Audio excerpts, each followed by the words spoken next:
कभी तुम्हारे जीवन में अगर तुमको लग रहा है कि मैं दुखों से पीछा छूट ही नहीं रहा, तब उस जगह पर बेलपत्री के मध्य भाग में पीला चंदन, ये जो पत्ती है और ये दो पत्ती हैं, ये बड़ी पत्ती और ये बीच की जो दो पत्ती हैं, इसके बीच में जो डंडी का भाग रहता है, जो बीच में डंडी का जो भाग है, बड़ी पत्ती और ये दो छोटी पत्ती के मध्य में जो डंडी का भाग है, उस डंडी के भाग में पीला चंदन और एक अक्षत पीला।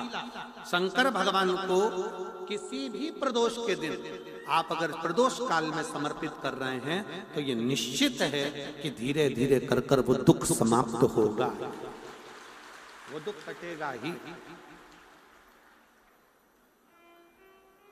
और शंभु शरणे पड़ी मांगू घड़ी रे घड़ी, दुख काटो दया करी ने दर्शन आपो। शंभु शरणे पड़ी मांगू घड़ी रे घड़ी, दुख काटो दया करी ने दर्शन, ओ दया करी ने दर्शन। आप जब शिव से अपनी लगन लगाकर अपने मन की बात जब शंकर से कहते हो तो शिव क्यों ना सुने।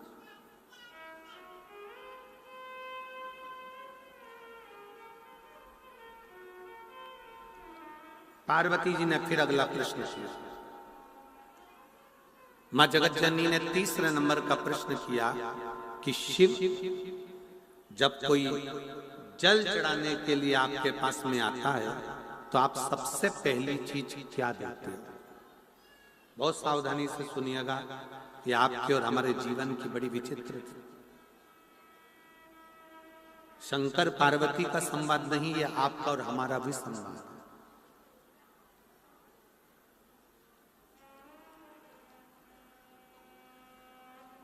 शिव के मंदिर में जल चढ़ाने वाले को, शिव महापुराण की कथा को श्रवण करने वाले को, मात पिता की सेवा करने वाले को, वृद्धजन, गुरुजन, संत जन, साधु जन, सन्यासी जन, तपस्वी जन, साधक जन, उपासक जन की सेवा करने वाले को आप क्या देते? सबसे पहला क्या देते? वैसे आपने धन दिया, दौलत दी, संपदा दी, सत्ता दिया, वैभव दिया, सब कुछ दिया, पर सबसे मूल आप क्या देते? सबसे पहले नंबर पर क्या दिया जाता?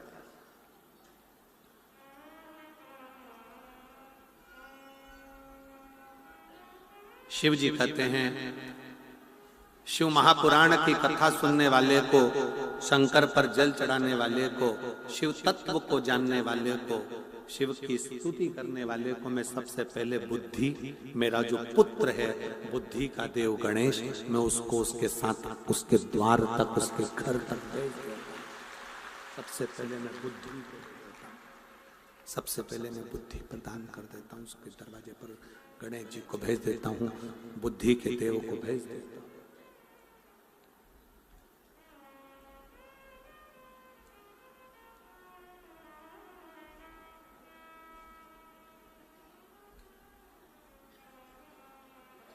भाग्य श्रेष्ठ है कि बुद्धि श्रेष्ठ है? तो शंकर भगवान कहते हैं ये बुद्धि और भाग्य का भी झगड़ा बहुत हुआ, इसमें बुद्धि कुछ नहीं बोली है पर भाग्य बहुत बोला।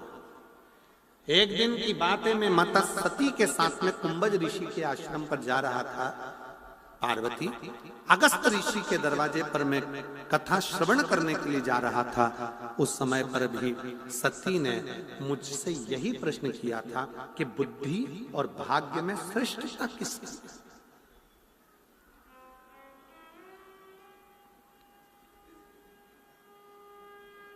इसमें श्रेष्ठ कौन है? इसमें श्रेष्ठता किसकी? खेत में काम करने वाले किसान को अगर तुम राजा बना दोगे, तुम बुद्धि कहती है मैं तुम्हारी दासी बन जाऊंगी, बनाओ इसको राजा। भाग्य ने हंसते हुए कहा, क्या बुद्धि, इतना छोटा सा काम दिया है मुझे राजा बनाने का? अब भी बना देता हूं मैं राजा अभी। और भाग्य ने अपनी लीला की रचना प्रारंभ करी। भाग्य ने देखा कि किसान ने गेहूं की फसल लगाई थी, किसान ने गेहूं की फसल लगाई थी, और भाग्य ने उस गेहूं की फसल के दाने की जगह पर उसमें मोती पैदा कर दिया। क्या पैदा करा है? मोती। अब तो देखा जाए तो मोती मोती हो गया। किसान ने एक बाली तोड़कर उसको मल के देखा कि मेरा गेहूं पका कि नहीं पका। मल कर देखा तो उसमें सफेद सफेद कंकर नजर आ रहे थे। किसान की आंख में आंसू भर गए, मैंने तो गेहूं लगाया था, ये पत्थर कहां से हो गया। फिर उसने दूसरा तोड़ा, फिर देखा तो उसमें पत्थर ही पत्थर सफेद नजर आ रहे थे। किसान बाहर बैठकर रोने लगा। नगर का राजा निकल कर जा रहा था। राजा ने देखा कि मेरे नगर का किसान रो रहा है, क्यों रो रहा है? पूछा तुम्हारे रोने का कारण क्या है? किसान ने कहा मैंने गेहूं की फसल लगाई थी, परंतु उसमें ये सफेद सफेद कंकर हैं, मैं पहचान नहीं पा रहा, ये सफेद सफेद कंकर लगे हैं। राजा ने जो फसल देखी तो राजा को लगा ये तो मोती हैं, मोती, और इतने कीमती मोती, ये मोती और इतने कीमती। राजा ने विचार कर लिया, मैं इससे कहता हूं कि ये फसल मेरे राजघराने में ला कर दे, मैं अपनी लड़की का विवाह इसके साथ कर दूंगा।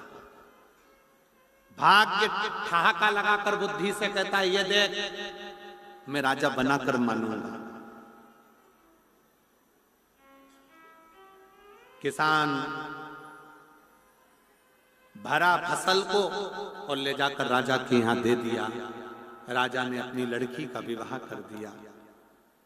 बुद्धि देख रही, तू राजा बना, बुद्धि देख रही। लड़की का विवाह करा, सोना चांदी हीरा पन्ना देकर सुंदर सी बेटी का विवाह उस किसान के साथ कर दिया। किसान जब अपने घर में आया तो रात्रि के समय उसके मन में आया कि मैंने सुना है कि मौत बड़ा सुंदर रूप धर कर आती है, ऐसा लग रहा है राजा ने मेरे साथ चाल चलकर ये जरूर किसी मौत को मेरे कमरे में भेज दिया है और ये मुझे मार कर रहेगी। तो किसान कमरा छोड़कर नदी की ओर भागा। कुछ राजा के दूत घूम रहे थे, उनको लगा कि ये इसकी तो शादी हुई है, ये कहां भाग कर जा रहा है। उसको पकड़कर राजा के सामने ले जाकर खड़ा कर दिया। राजा ने कहा इसने मेरी बेटी का अपमान करा है, इसको कारागार में डाल दो, कल इसको फांसी की सजा हो जाएगी, बंद करो इसको ले जाकर।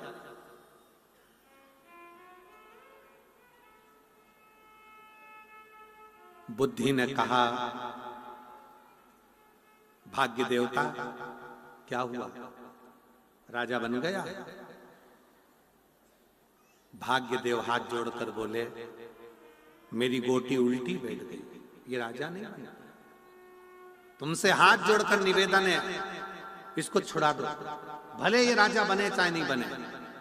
बुद्धि ने कहा तुमने हार मान ली भाग्य? भाग्य कहता है कि मैं हार मानता हूं। बुद्धि ने अपना रीत अपनाई।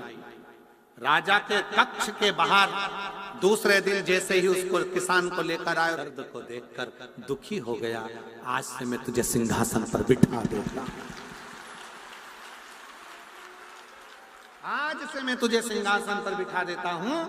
भाग्य मुख देखता रहा और बुद्धि ने अपना काम रच दिया। शिव महापुराण की कथा में शंकर भगवान पार्वती से कहते हैं पार्वती भाग्य की रचना करना अपने हाथ में है, अगर श्रेष्ठ बुद्धि है तो मिट्टी भी सोना हो जाती है, और अगर बुद्धि श्रेष्ठ नहीं तो सोना भी राख हो जाता है। श्रेष्ठता इसी में। तीसरा प्रश्न मान जगत जननी जगदम्बा के सम्मुख में आया है। तीसरा प्रश्न क्यों ना हो, आप जब भगवान पर भरोसा कर कर, विश्वास कर कर, परिपूर्ण भरोसा कर कर जब अपने कार्य में संलग्न हो जाते हो, अपने कर्म के प्रति जागरूक हो जाते हो, तो सफलता क्यों ना मिले। एक पत्र है देखिए,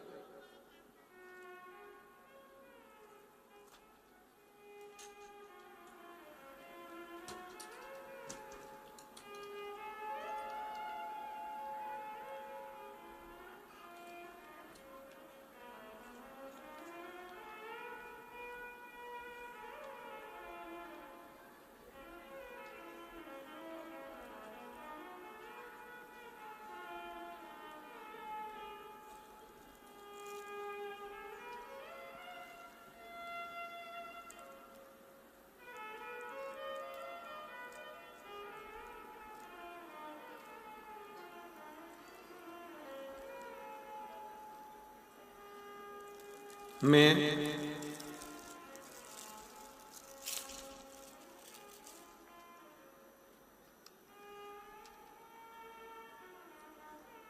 नाम राम कुमार है।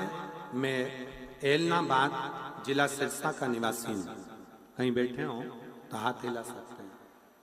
मेरा नाम राम कुमार, मैं एलनाबाद जिला सिरसा का निवासी हूँ। कहीं बैठे हो तो हाथ हिला सकते हैं।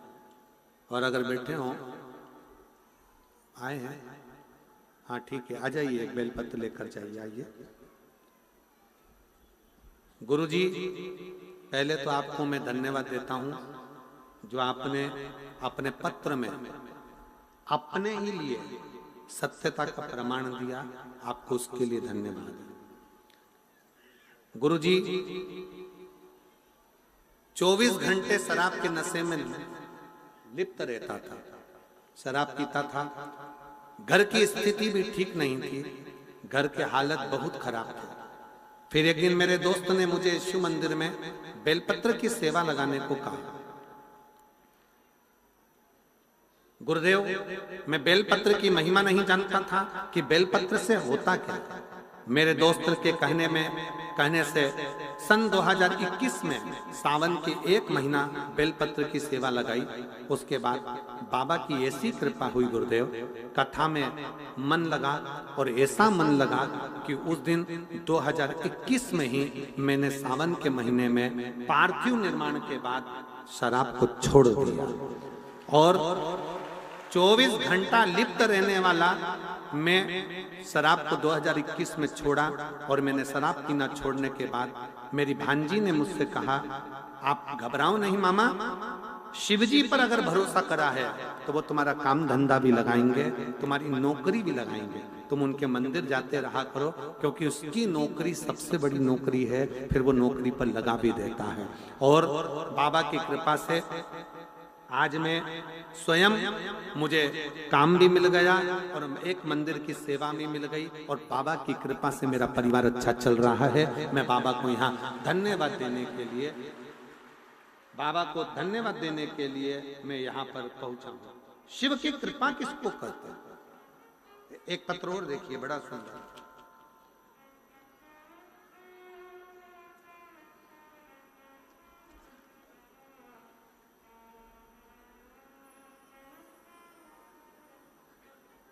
संदीप, मेरा भाई संदीप, पिताजी राजेंद्र कुमार, गांव लालवास। कहीं बैठे हो तो हाथ हिला सकते हैं, अगर कहीं बैठे हो। और अगर बाहर पंडालों में हो, यहाँ है, हाथ हिला, आ जाइए, एक बेलपत्र लेकर जाइए, जाओ। मेरा भाई संदीप, पिताजी राजेंद्र कुमार, गांव लालवास। 6 से 7 साल से मेरा भाई 2017 से सरकारी नौकरी की तैयारी कर रहा था। कभी 1 नंबर से, कभी 2 नंबर से रह जाता। सारे प्रयास करके थक गया, आखिरी में उसने एग्जाम देना बंद कर दिया। तब आप कथा में बोले कि अपनी मेहनत को 4 गुना करो, अपने परिश्रम को बढ़ाओ, फालतू भाग्य के भरोसे मत बैठो, अपनी लगन को बढ़ाओ। मैंने अपने भाई से कहा, तू सियोर वाले महाराज की कथा सुन, वो हमेशा कहता है कि 4 गुना मेहनत करो। और मेरे भाई ने कथा सुनकर मेहनत करना प्रारंभ करा, पढ़ाई करी, रात दिन एक, बाबा का कथा सुनी। फिर मेरे भाई ने कथा में सुना कि पंडाल में बैठकर जो मांगते हैं वो मिलता जरूर है। मेरा भाई सिरसा भी आया, भटिंडा भी गया, सीहोर भी गया, रेवाड़ी भी गया, और 4 जगह पर उसने कथा पंडाल में बैठ के सुनी। आज बाबा की कृपा से उसको उम्मीद नहीं थी कि सरकारी नौकरी लग जाएगी। आज बाबा की कृपा से 17/10/2024 को शिक्षक पद पर नियुक्त हो गया और वो टीचर बन गया। मैं बाबा को यहाँ धन्यवाद देने के लिए आई हूँ। शिव तत्व मांगा कि भगवान मुझे ये दे दो, भगवान मुझे वो दे दो, भगवान मुझे ये दे दो। और भगवान के देने में अगर देरी हो रही है तो भगवान को धन्यवाद देना कि तू मेरा बाप है, तू अच्छे से जानता है कि मेरे लिए क्या अच्छा होगा और क्या बुरा होगा।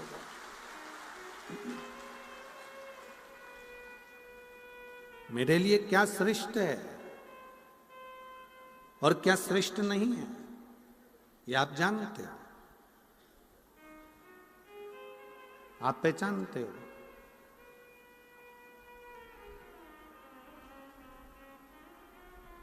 हो सकता है कि भगवान कुछ देना चाहता हो, देते देते हाथ को रोक लेता हो, समझ लेना कि कुछ उसमें विद्वत्ता हो, कुछ उसमें श्रेष्ठता हो, और देगा। जो तुम्हारे लिए श्रेष्ठ है वो देगा, उसकी श्रेष्ठता होगी।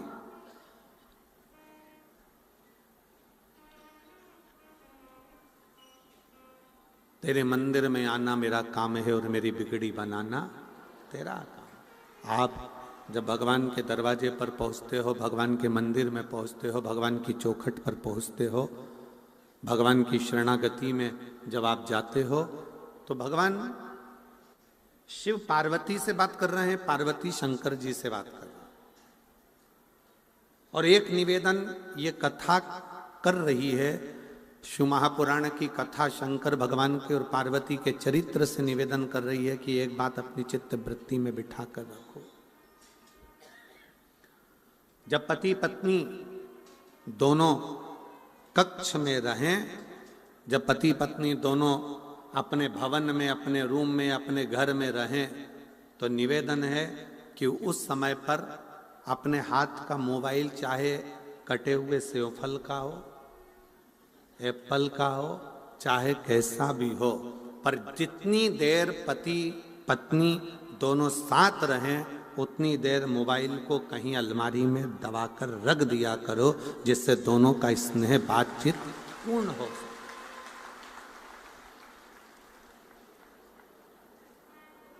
हमने पहले भी एक कथा में कहा है कि मोबाइल जब से आया है इसने बहुत सी चीजों को बंद कर दिया। हमने पहले भी कथा में कहा जब से मोबाइल आया इसने बहुत सी चीजें खत्म कर दी। गोविंद जी, गोपाल जी, मोबाइल आया, पहले के समय में लोग मोबाइल, पहले रेडियो सुनते थे छोटा सा, अब मोबाइल आया तो रेडियो खत्म हो गया। पहले लोग पंचांग देखते थे, अब पंडित लोग पंचांग नहीं देखते, अब डायरेक्ट मोबाइल में देख लेते हैं। पंचांग, मोबाइल आया, पंचांग खत्म हो गया। पंचांग खत्म हुआ, रेडियो खत्म हुआ। पहले लोग टॉकीज जाते थे, फिल्म देखने जाते थे, मोबाइल आया तब से लोगों ने टॉकीज जाना, फिल्म देखना बंद कर दिया। टॉकीज खत्म, रेडियो खत्म, पंचांग खत्म।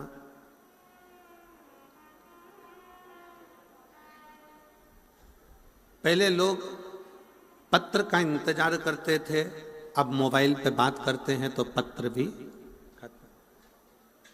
मोबाइल आया, रेडियो खत्म हो गया, फिल्म खत्म हो गई, यहाँ तक कि पंचांग खत्म हो गए।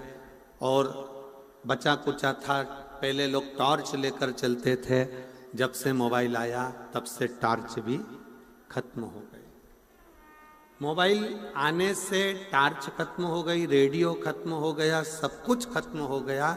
और वही मोबाइल जिस दिन तुम्हारी पत्नी के हाथ में आ गया तो तुम भी।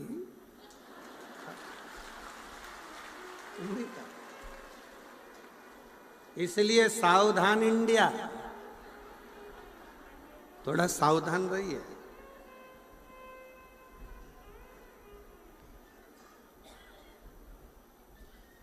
शंकर पार्वती जी का चरित्र कर रहा है, भगवान शिव और पार्वती जी का संवाद कर रहा है। शंकर पार्वती जी जितनी देर साथ में बैठते हैं उतनी देर व्यर्थ की बातों को छोड़कर अपनी स्वयं की बातों का स्मरण करते हैं, स्वयं की बातों।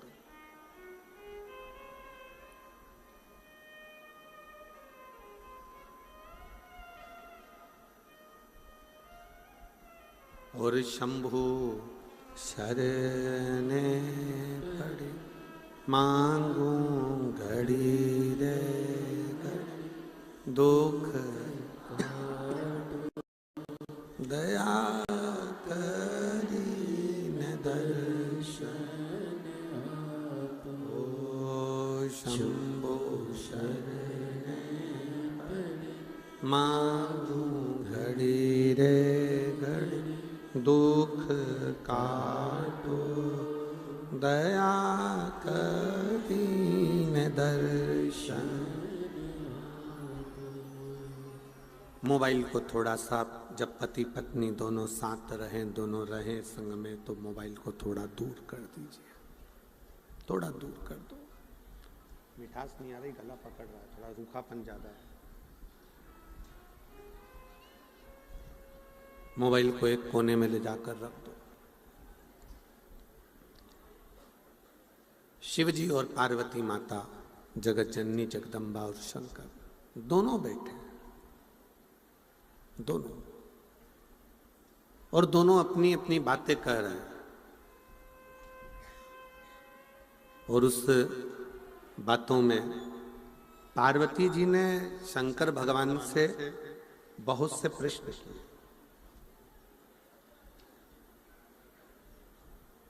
बहुत से प्रश्न।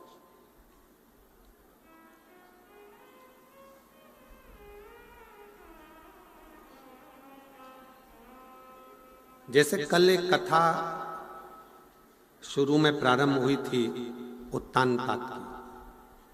उत्तानपाद की दो पत्नियां सुनीति और सुरुचि का प्रसंग आया था।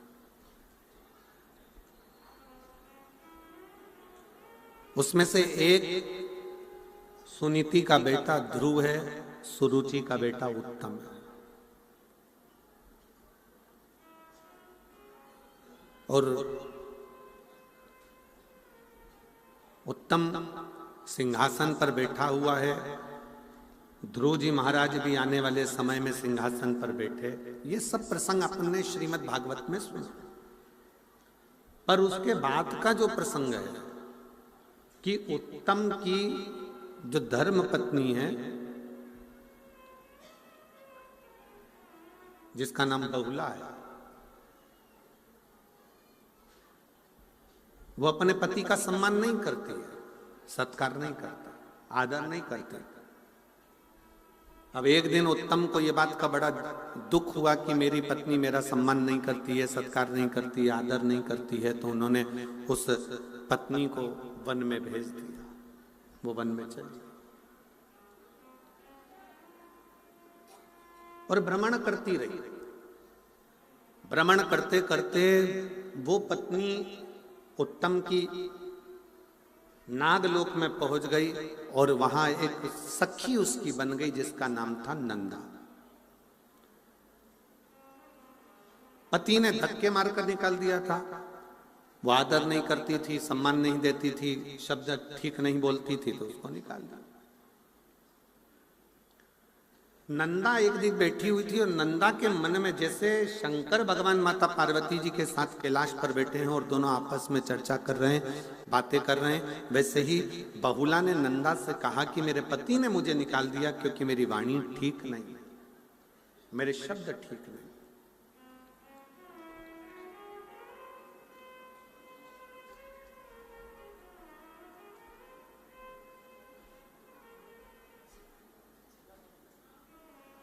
बहुला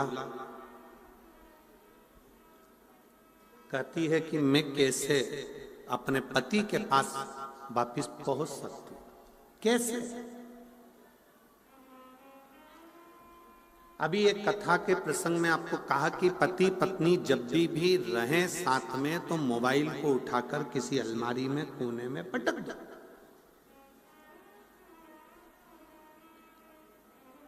मैसेज करने वाले ने मैसेज करा है तो वो बाद में देख लेना। जब पति दुकान जाए, ऑफिस जाए या कहीं कोई काम है तो आप अपना मोबाइल खोलो, देख लो, मना नहीं है, मैसेज तो कहीं जाने वाला नहीं।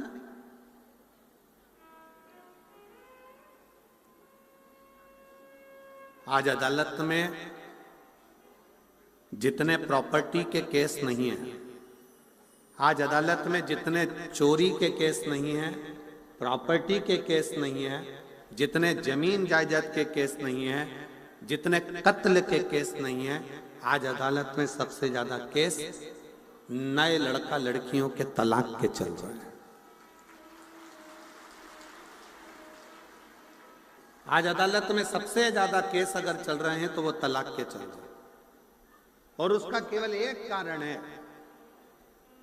शादी तो हो जाती है पर हृदय मिल नहीं पाता।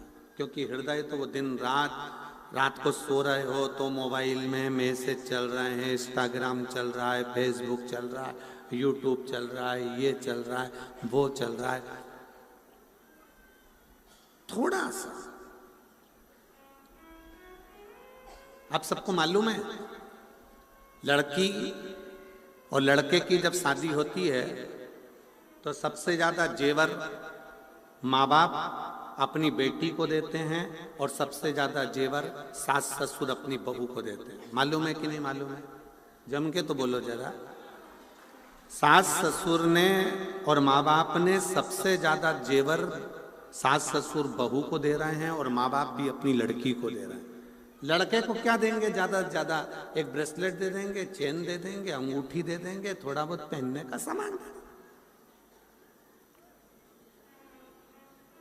लड़की को हार भी दिया है, लौंग भी दिया है, नाक की बेंदा भी दिया है, पायल भी दी है, करदोनी भी दी है, और माँ बाप ने भी दिया और सास ससुर ने भी दिया। कभी आपको मालूम है क्यों दिया जाए? किस लिए दिया? क्या कारण है? जो लड़की के माता पिता बेटी को थोड़ा सा सोना चांदी का जेवर बनाकर, रकम बनाकर देते हैं, और घर के जब लड़के की तरफ से भी जेवर जाता है तो हार पाटली सामान सब सोना चांदी का जाता है कि हमारी बहू को दिया जा रहा है। क्यों? उसका केवल एक कारण है, लड़की के माँ बाप जब लड़की को सोना देते हैं या जेवर देते हैं तो देने का कारण केवल इतना सा रहता है, साहब मेरी बेटी ये जो जेवर दिया है ना इससे भी ज्यादा कीमती है, इसलिए इस जेवर का कोई मायना नहीं, इसलिए इस जेवर को दिया जा। ये जेवर हमने इसलिए दिया है कि ये मेरी बेटी के आगे शून्य है। ये लड़की के माँ बाप जेवर देकर कहते हैं कि ये जेवर के आगे मेरी बेटी प्रथम है, ये जेवर शून्य है।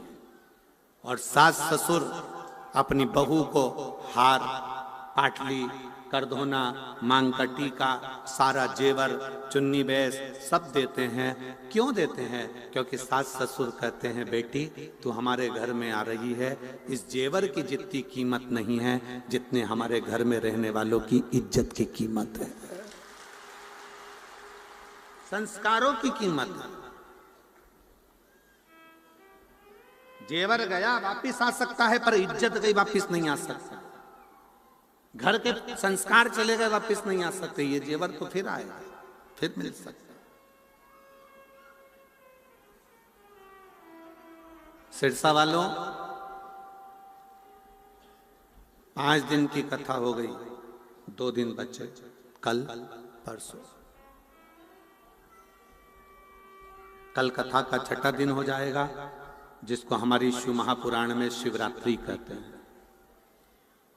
कल कथा की शिवरात्रि हो जाएगी, परसों सुबह 8 बजे से 11 बजे तक कथा होगी, बाबा का स्मरण होगा, कथा का भजन कीर्तन करके आप अपने घर हम हमारे घर।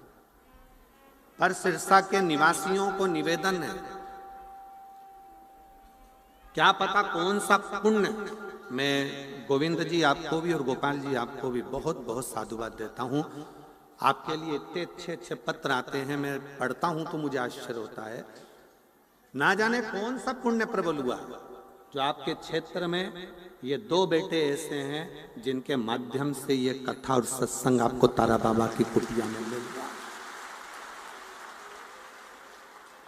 ये संत की वो 2 रोटी का कमाल है कि ये भी संत भाव में मिले, उसको ग्रहण करो।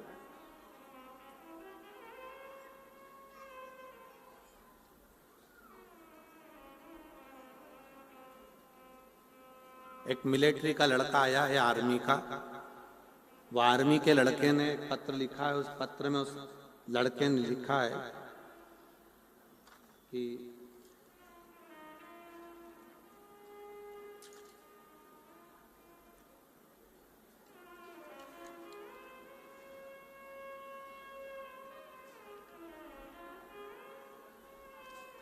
इस आर्मी के लड़के ने एक पत्र में लिखा है,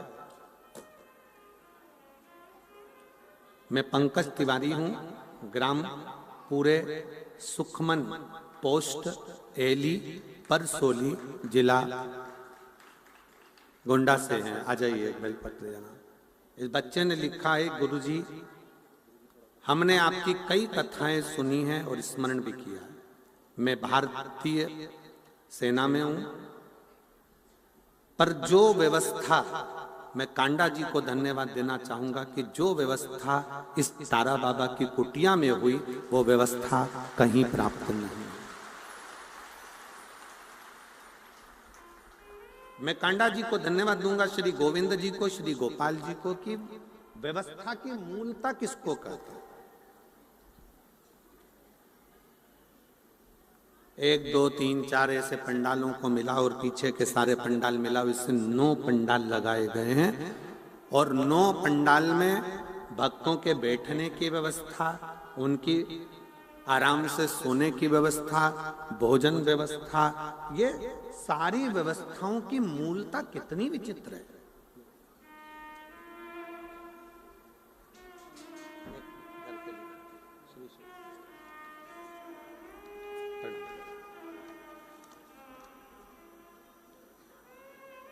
मैं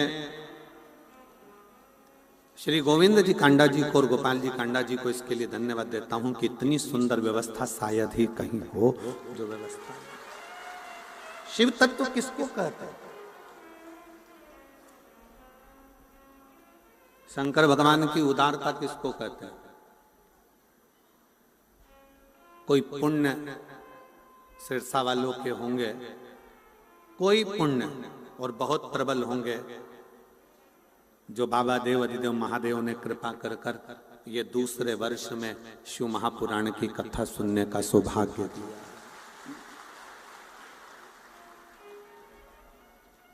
शिव की कृपा से, और तेरी कृपा बिना ना हिले एक भी अणु, लेते हैं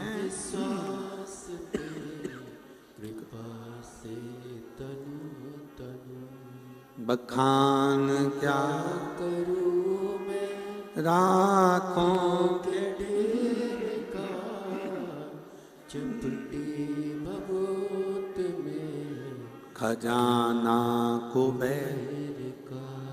हे गंगधार मुक्ति द्वार ओंकार तू, बोले ओंकार तू, आयो शरण तियारी शंभो तार तार तू। ये उसकी उदारता से मिला, ये उसकी कृपा से मिला, ये उसकी करुणा से मिला।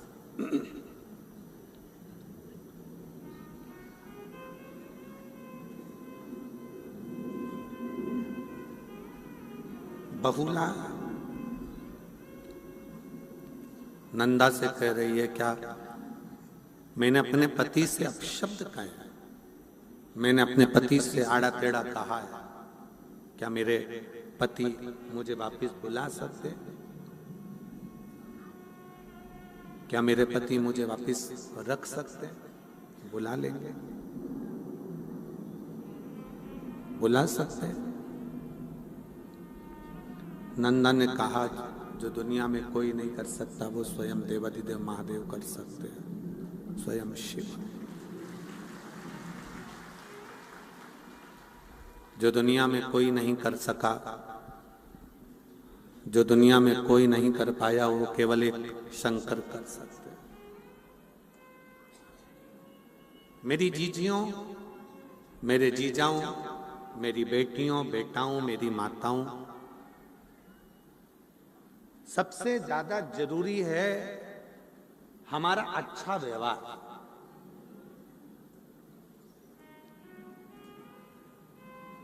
आज के जमाने में किसी के घर में धन की कमी नहीं है।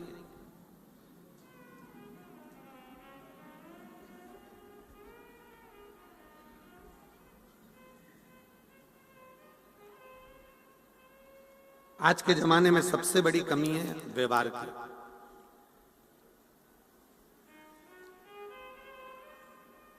सब मेहनत कर रहे हैं, सब अपने भाग्य का खा रहे हैं और अपनी किस्मत में लगे हुए हैं और अपनी कर्म में लगे हुए हैं। सब खूब मेहनत कर रहे हैं, खूब कमा रहे हैं, खूब खा रहे हैं, पर सबसे ज्यादा कमी हो गई है अच्छे व्यवहार की। मेरे शिवजी जैसा व्यवहार लेकर आओ। गले में विष भरा पड़ा है शंकर भगवान के और मस्तक पर गंगा रखी हुई है। कितना भी क्रोध तुम्हारे कंठ पर हो, पर भेजा ठंडा रखिए गंगा जैसा, भेजा ठंडा।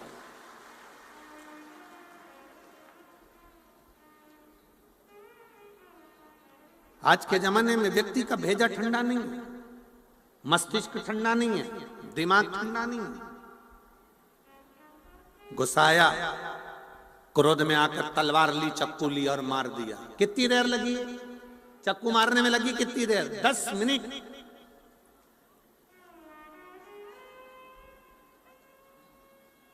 10 मिनट चक्कू मारने में लगा। गया, दौड़ा, चक्कू ढूंढा, लाया और गोपा, और वो व्यक्ति मर भी गया, चले भी गया, समाप्त भी हो गया।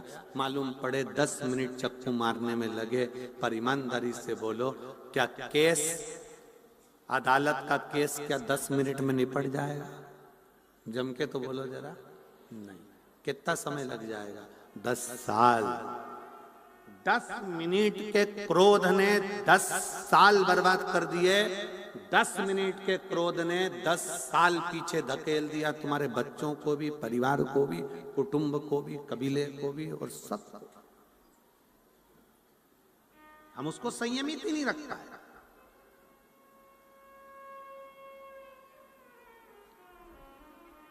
अगर चाहते तो गुरु नानक देव जी कह सकते थे, नामदेव तो जब मंदिर के पंडित जी ने निकालकर बाहर फेंका है, जा वापिस जा।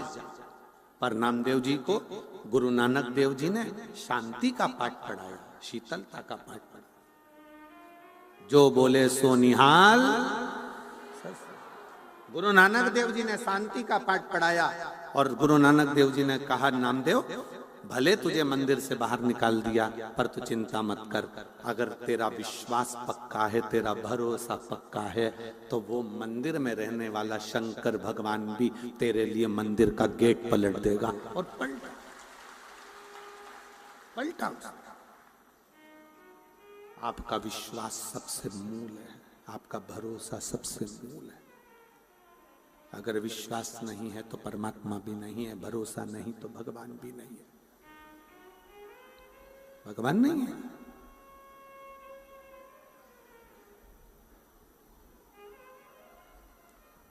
उत्तानपाद के बेटे उत्तम की पत्नी बहुला ने नंदा से कहा, क्या मुझे मेरा पति वापस मिल सकता है? हाँ, शिव मिला सकता है। शंकर भगवान एक ऐसे हैं जो मिला सकते हैं।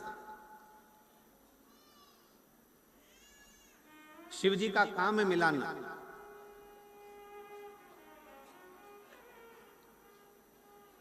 शंकर भगवान का काम है मिलाना।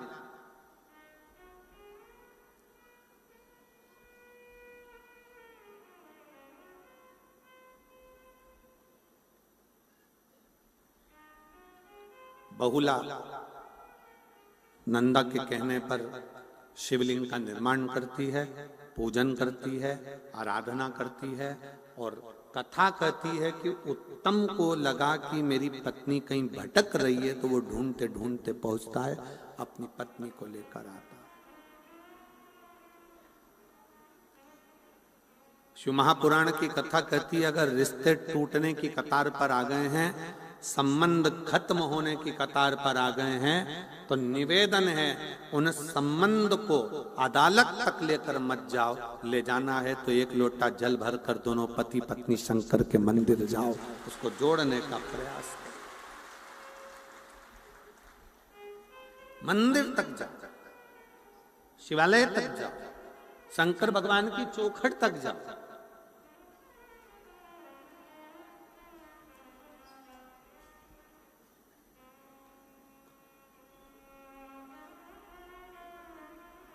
कितनी अकड़ से लोग कहते हैं, आन दे मेरा समय में दिखा दूंगा तेरे को। आन दे मेरा समय, मैं बताऊंगा तेरे को, अकड़ से कह दिया, आन दे मेरा समय, मैं तुझे दिखा दूंगा। छाती में दर्द हुआ, हॉस्पिटल ले गए, डॉक्टर ने कहा समय आ गया, ले और अकड़ ले, आन दे मेरा समय, मैं दिखाऊंगा कि मैं क्या हूं। दर्द उठा, हॉस्पिटल ले गए, डॉक्टर ने कह दिया समय आ गया। अब आईसीयू में पड़ा है, आईसीयू में पड़ा, अब क्या दिखाएगा? अब तो हरी झंडी ऊपर वाला दिखाएगा, अब तू क्या दिखाएगा?